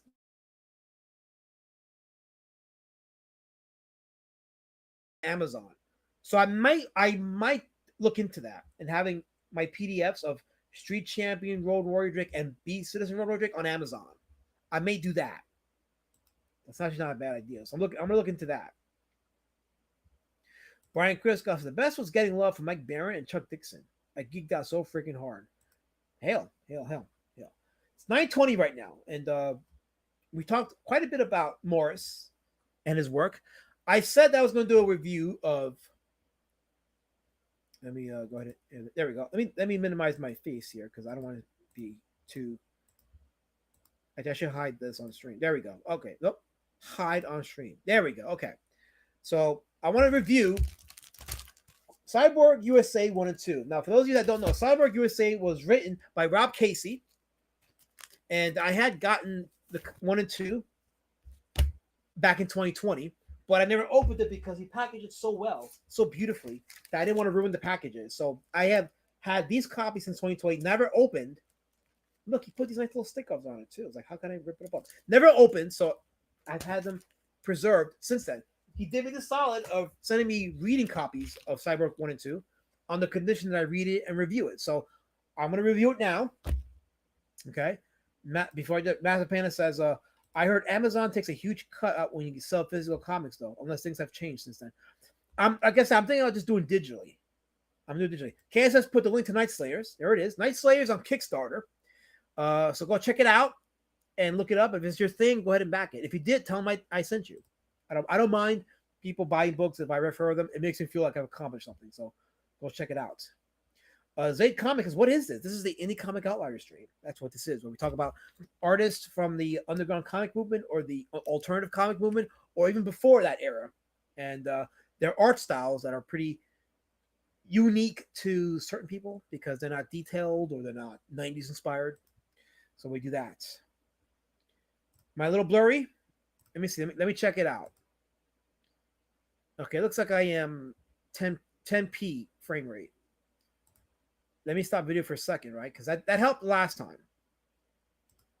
Let me go 720. Now let's see if that works. So I am checking the YouTube tab now. It looks still a little. Still looks a little. Wait, no, it looks a little better. I think. I mean, I have to deal with a 7 second. Yeah, it looks a little better now. So we'll work with that. We're gonna try to work with that. Okay, I won't move too much. I know. What can I do right now? I know. I got to do something about the internet connection. I got to figure out getting a Ethernet cable and hooking it up to the router. But yeah, this is Cyborg USA. Okay, and this is issue number 1. And here's the first page, right? First page, splash page, right? You get some info dump, but check this out. The info dump is to the point. It leads right to the title. And you get a little action on the first page. So you get a combination of some info dump, action, and although I would have probably put this down here, the title, and maybe add the credit. I mean, that's a minor nitpick. This is my opinion, but it's a very good splash page. It opens up to who these characters are. Okay, this is what's his name? Captain USA. Okay, this is Captain USA. Okay, he's obviously the main character. It's nice and white. I'm sorry. And then this is Bisbee right here. Little TNA, but so it's a group of 5 people. They're 5 or 6. It's 5, and they're all gymnasts, right? And the first few pages are just them doing their gymnastics act, and they're all getting praise and everything. And then there's a bomb that explodes. It's a gory scene, not gory, but before I do that, I want to show this panel, for example. Like the thing that, was it this panel or which one was it? This one right here, right? Okay, so this panel right here, I don't know if you guys can see it, but the characters in the front are pretty detailed. And you see that in the back, the people in the back, they're all shaded in one color. It creates a nice sense of depth here. It's a nice way to play with depth and feel the depth, and it's a very underrated technique in comics. I think it should make a comeback, but it works well. But yeah, the characters go through an accident with a bomb, and they end up going through a gory. There's a scene where it's very gory and they'll die, but then they're all brought back to life through an experiment. They're all given cybernetic parts. Shut up, JD Kirby. Shut up. Shut up. Okay. Actually, I'm gonna go ahead and use the other camera. Let me try the high def camera. Give me 1 second. Okay, let us see if this works better. Okay, let me see how it looks on the YouTube side. I gotta wait to see how it looks on the YouTube side. Well, no, I'm still pretty paused. Okay. I know. This sucks. I'm gonna have to be very creative with this. Okay, so bear with me. So okay, bear with me. But yeah, they go through I'll minimize the frame rate too. Maybe that helps. I'll put it back to 360. Let me see if that does it. Let's see if that does it. Okay, so I'm just waiting for it to. I think it works. I think it's working. It looks like it's working. Okay, so I'll try that. So, but yeah, so they go through an experiment. They gain cybernetic parts. There's actually a joke with one of the characters where their Johnson gets blown up and they get a replacement Johnson, which no man wants. But the first issue is really just a backstory of how they became this way, and it establishes like each individual character and how they adapt to their new powers. But it is kind of grim because they're adapting, but they're not really heroes yet because they don't know what happened to them, and a lot of messed up stuff does happen, but it's not only because they're figuring themselves out. They haven't figured out their powers. So in one scene, there's a scene where they're all like fighting the bad guys, the Reds, and yes, it took my USB camera off. I don't know why it's doing that. There we go. Okay, so let's see. You guys can see that. Okay, so it looks like it looks a little better, but yeah, the first issue was really just establishing the experiment that made them this. And the beautiful thing is we get to issue number 2. And issue 2 is where it picks up. Issue 2 is where like There's a little more humor in it. One of my favorite lines is in this book, by the way. But it gives us a little more humor and a little more backstory. Oh yeah, I forgot. This one was hard to take out. I had to do this. Take it out. Hold on, guys. I got to take this one out. This is going to be a chore. Let me make it happen. I'll make it happen. It's going to be a chore, but I can make it happen. Hold on.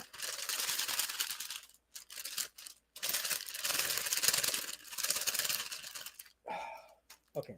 There we go. Okay. The board came out. There we go. Okay. Okay.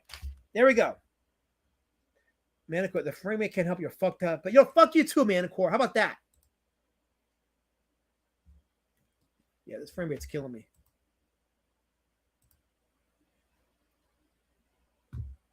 That means you guys didn't see my awesome ejection skills of my my book. Okay. Let's see if that shrinking of the screen helps it. So I'm going to wait to see how it looks on the YouTube side.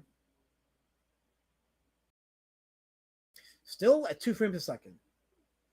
You know, it's funny because I'll have days where it looks good and then days where it doesn't. And like, funny thing, my modem is there too, so it sucks. Colin, he was mean to me. I can say that. I can say that. Let me stop sharing the screen up. Okay, I'm going to stop sharing the screen. Let's see if that helps. Let me turn my camera off for a second. Because you guys are just beautiful people.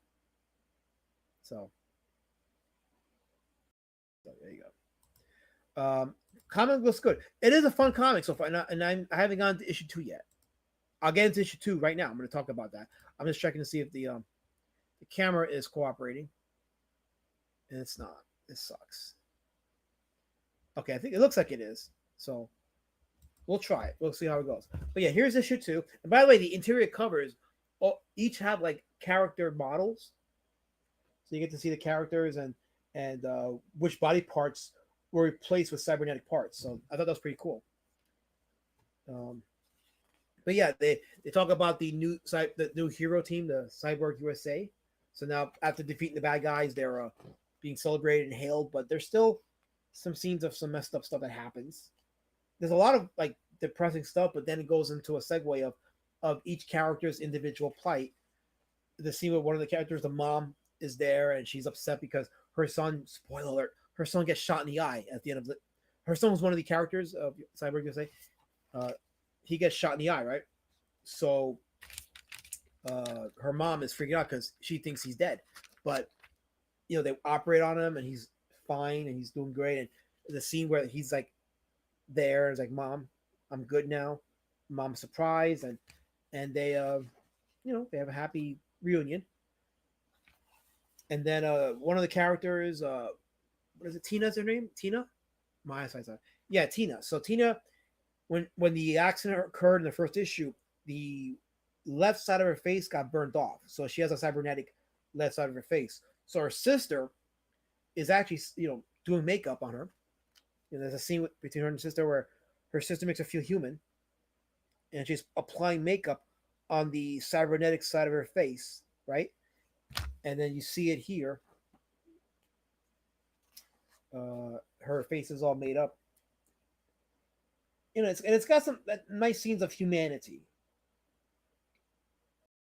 You know, developing some sense of like each character has a sense of insecurity and how they overcome it. And by the way, I'll just show it. Yeah, there's a little bit of money shots in this book. Or is it? Here it is. So yeah, enjoy the money shots because there's plenty of them in here, but they're not gratuitous. But let's be honest, if you're gonna draw fit women, you know, why not have fun with their anatomy, right? That's comics are fun in TNA. So, but yeah, I thought the scene with Tina getting her makeup done was a pretty nice touch. It was very, very nicely done. It was done with a lot of heart. There's definitely some heart involved here. So, and then the inventor, the doctor who performs the experiments, he explains to him what the assignment is and what he's trying to do and why he didn't perform on himself. But then it goes into a scene of conspiracy, a little conspiracy with the real reason why they're doing the experiments. I won't spoil too much of it. But there's actually a scene that the doctor has. He has the best line in the whole book. I don't know if I should say it or not because it's really funny when you read it. When you read the book, when you read issue 2, you'll get to it. You're like, oh, that's the one that Elijah was talking about, because it's just like it's out of the blue. After everything that happens, that line just like it's like, oh, okay. Um, but yeah, there is a conspiracy that they unravel, and I like in the art style. Like, the art style does have like an '80s style to it. The thing that drew me towards Cyborg USA was the style that seems to lean more towards an '80s style. The comic skate scene was more focused on '90s image, but books like Cyborg USA, I drew to them because it had like an '80s flair visually, and there definitely is like a '80s flair in this. So if you're a fan like of the '80s style of comics, you definitely will appreciate what's being done here. Um, so, but yeah, there is more of a story here in issue 2 than issue 1. Issue 1 is more of like a setup for the universe, for the characters, but that's why Rob Cacy put them back to back. So you had the option of getting both books at the time. And yeah, at the end of issue 2, and I won't spoil it, but at the end of issue 2, I was like, okay, there's definitely some interest with the characters, the relationships that he's built with the characters, and you're kind of like, okay, you kind of start to relate to them. And I was satisfied because the ending of issue 2, obviously it leads up to issue 3, but enough was stated in issue 2 to kind of leave you like wanting more. So you know how like manga leaves you with wanting more with each book, which is part of manga success. Is after you read it, you want more, you want to get to more.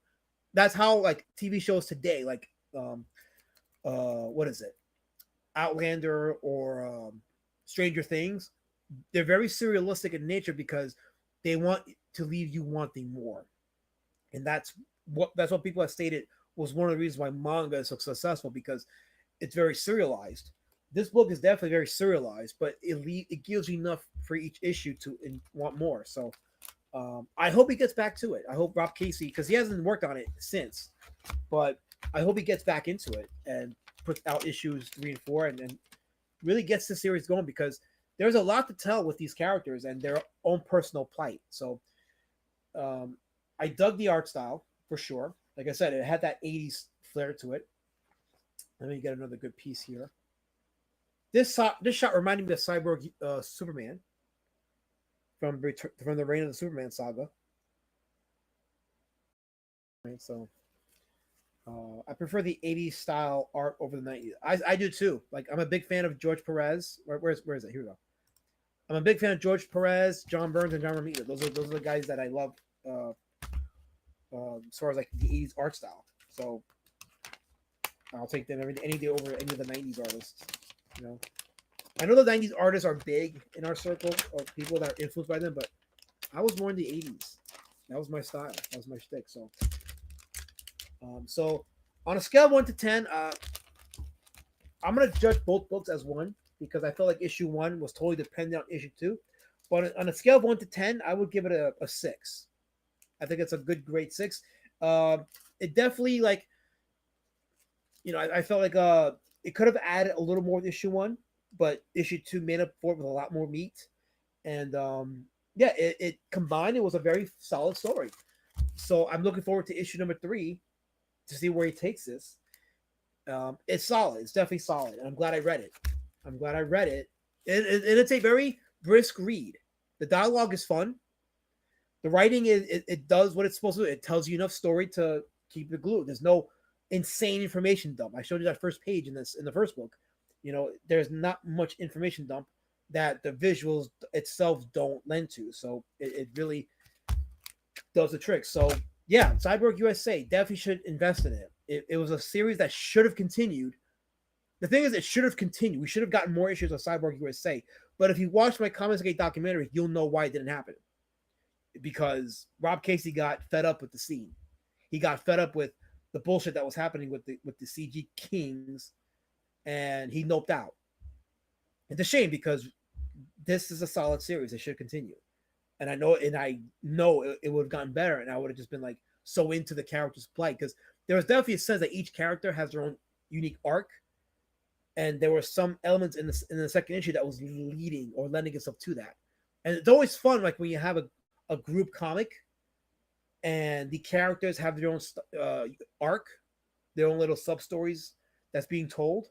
it just adds more depth to the universe being told. And I know that Rob was trying to go there, but he never finished it. So if he's watching this, I know he is because I tagged him in the post. You should finish it. Not finish it, but continue it. And it has a lot of potential to be a pretty big, solid comic hit. And with enough issues, you'll have your own omnibus. So, but yeah, I totally recommend it. It was a fun read. And I'm looking forward to issue 3 when issue 3 comes out. So, Cyborg USA, Rob Cacy, definitely should get it. I totally recommend it. Comics 90s to 2000s was some of the worst comics ever, and 2010, 2020 are even worse. Look, you know me, I'm an 80s guy, okay? I'm maybe in a 60s guy because those comics then were fun. But if it's good, it's good. To me, there hasn't been that many good things in the last 20 years. But I showed you this, I did get Transformers Volume 1 by Image. The first 12 issues, critically acclaimed. So I plan on reading it. So I'm going to read it and then issue my thoughts on it. So like I said, if it's good, it's good. But it seems like in the last 20 years, there hasn't been that many good comics because, you know, with all the political crap they've been putting it on there. So Angels of the Renaissance. Check out my manga, Elasman. Okay, we'll tell you check it out. Sure. Absolutely. Plungecast says, nostalgia makes fans think it was the greatest. The only thing that was consistent was 2000 and Heavy Metal and the X-Men series. It was 2000 AD. I'm sorry, 2000 AD and Heavy Metal and the X-Men series. So, yeah, nostalgia can cloud your objective view of something's value. That is true. So, speaking of nostalgia, like I on Saturday I watched Hellboy 1 and 2 back to back. I had seen Hellboy 1 in the theater. I loved it when I saw it in the theater. I had seen it a couple of times since. I hadn't seen Hellboy 2, The Golden Army. So on Saturday with Lady Shadowband, we did a marathon of Hellboy and Hellboy 2. When I saw Hellboy 1 again, I was reminded about how freaking good that movie was. Like, we talk about great comic book movies. We talk about Superman with Christopher Reeve. We talk about the Dark Knight movies with Christian Bale. We talk about the first Ninja Turtles movie. We talk about Spider-Man 1 and 2. But I think Hellboy 1 belongs up there as like one of the best comic book films ever made. Like, I was blown away by how much it really was good. Like, I had gone years without seeing it. And then I saw it again on Saturday. And I'm like, that movie was freaking awesome. And it was a director's cut, so there's probably more stuff that I had not seen. But it was a solid movie. That was a solid, entertaining movie, Hellboy was. It really was. Hellboy 2, though, I liked it. But I didn't think I liked it as much as the first movie. And don't get me wrong, it was a solid movie either way. And it does it gives more time to Abe Sapien. So if you're an Abe Sapien fan, you'll love Hellboy 2 because it goes more to his character. And there's a lot of like nice scenes in that movie. There's a lot of heart in that movie. But I thought Hellboy 1 was the better of the two. But you're both good, though. They're both good. I was just blown away by how much Hellboy 1 was just a great comic book film. I do need to get Mike Mignola's Hellboy stuff because I feel like I'm missing out on that. So I have to start buying his stuff. So, comic book character like Savage Dragon from the 90s. You know, they have the Savage Dragon collections on hardcover. And for a sec, I was contemplating getting it. But I read reviews and I'm like, you know, the Image comics were all substance. They were all style and no substance. So like, nah, I don't think I'll get Savage Dragon. But some people like it. Listen, it's got its fan base and I respect it. Don't get me wrong. I'm not saying that they're crap. I'm saying they're not for me. I'm just not my thing. But they do have their fans. So I get it. No, I didn't just not. Okay, so Guy, let me explain it to you because you of the band zone have little comprehension of English.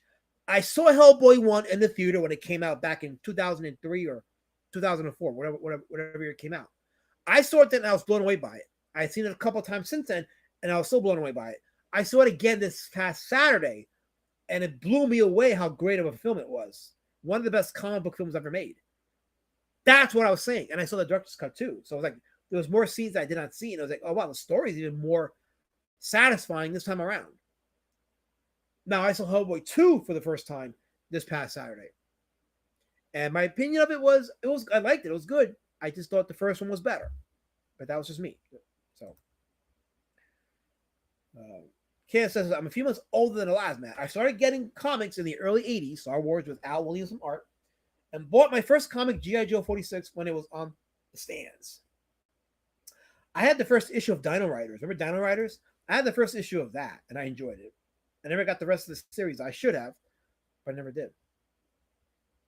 Hellboy movies are good. The new one is lacking. Yeah, a lot of people said they didn't like the new Hellboy that came out.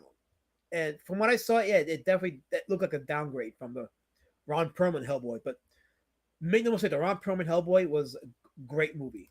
I totally enjoyed it again watching. I was like, man, this is a lot of fun. Very smartly written. The effects, the CGI was great in those movies. Like the CGI was impressive then. It's amazing how shitty CGI has gotten since. So really, really crappy. Mazepin, I really enjoyed the first 50 issues or so Savage Dragon, but I fell off with it. And from what I understand, it's gone downhill big time, but the early ones were awesome. Yeah, see, that's the thing about investing in like something for the first time is there's no guarantee it'll stay good, and then it goes downhill. So sometimes it's good to end things.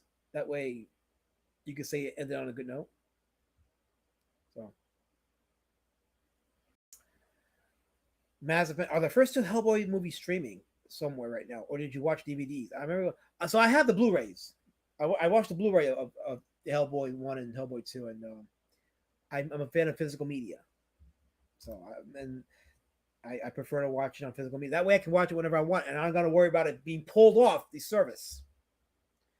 So yeah, CGI is like a shitty Chinese knockoff of what it used to be. Yeah, like I was watching the Hellboy 1, and I was like, is that prosthetic? Like those demon dogs, like, is that prosthetic? Because it looked really impressive. It really did. Like that was some impressive effects for 2004. So, yeah. So I think we're caught up. So, yeah. So Morris was another great comic artist. Lucky Luke. If you're a fan of westerns, Lucky Luke, check it out. 50 years in the making. 50 years. It spanned 50 years in 30 different languages. And there's a lot of lessons to be learned about someone like Morris if you're a comic artist. And you definitely study what they did to get ahead and apply it to them. Don't just rely on the internet. Don't just rely on the internet. Just build what you have in your local community and then let it grow from there. That's what I think you should do. So Guy says, I'll be honest, I'm literally shaking. Stop, Tim Olsen. So Tim Olsen is apparently I don't know what that means. Wait, is this what you're talking about? Oh, wait, that's not what I meant, Tim. That's not what I meant. Don't pollute my stream.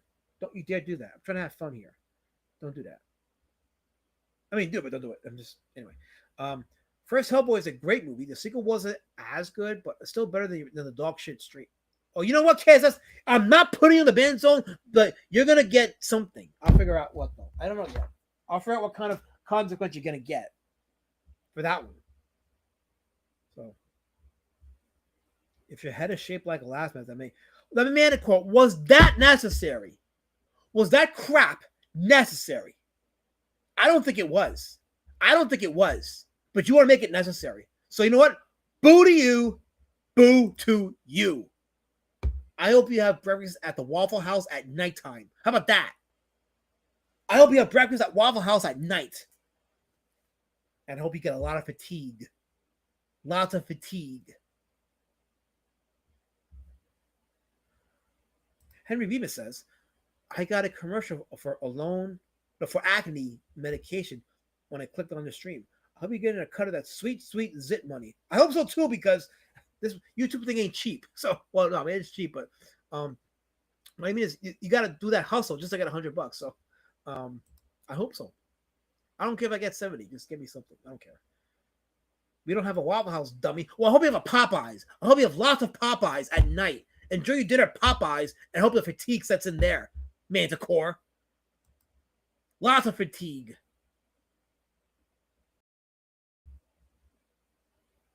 I hope you have strawberries on your waffle. I make strawberry. I put strawberries in my pancake mix. I make pancakes with strawberries and blueberries.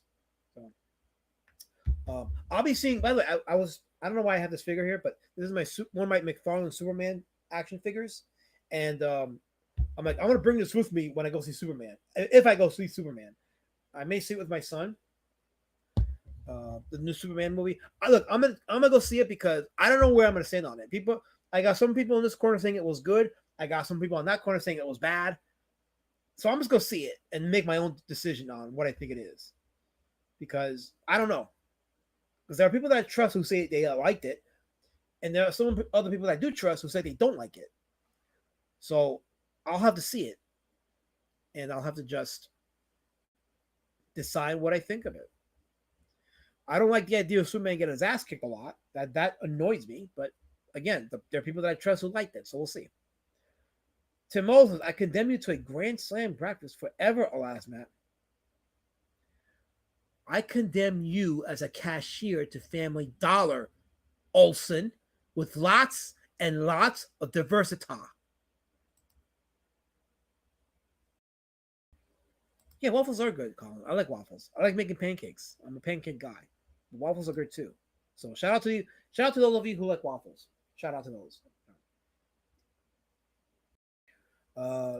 Oh man, having to eat Popeyes when you could be eating Chick-fil-A. That's cruel and unusual punishment. That's why you don't mess with me, cartoonists. Don't mess with me, because I won't condemn you to Popeyes. I mean, look, I like Popeyes chicken. I like Popeyes chicken, so I don't know why that's a bad thing. Look, Popeyes chicken is good. Just don't eat there. Just go in, get a Popeyes or a bulletproof vest, get out safely, and you got the best chicken money can buy. So that's what I think. Anyway, no, Tim, just wear a bulletproof vest and you'll be fine. That's it. Am I excited about the Rogue Trooper movie? I don't even know what that is. What is that? Why are you calling me a lassie? What are you weird? Oh crap! I got the AIDS now. I have the cold ship. I got the AIDS. It's already 9:49, so we streamed for almost 2 hours. I think I'm gonna go DED. But anyway, this was a good stream. We had about 20 to 30 people watching. So thanks to those of you watching. We have some good comic book recommendations. Again, if you haven't already, the link to Phenomenova 3 is in the pinned comment. That's the sign up link. Go sign up for it. It's launching on Kickstarter.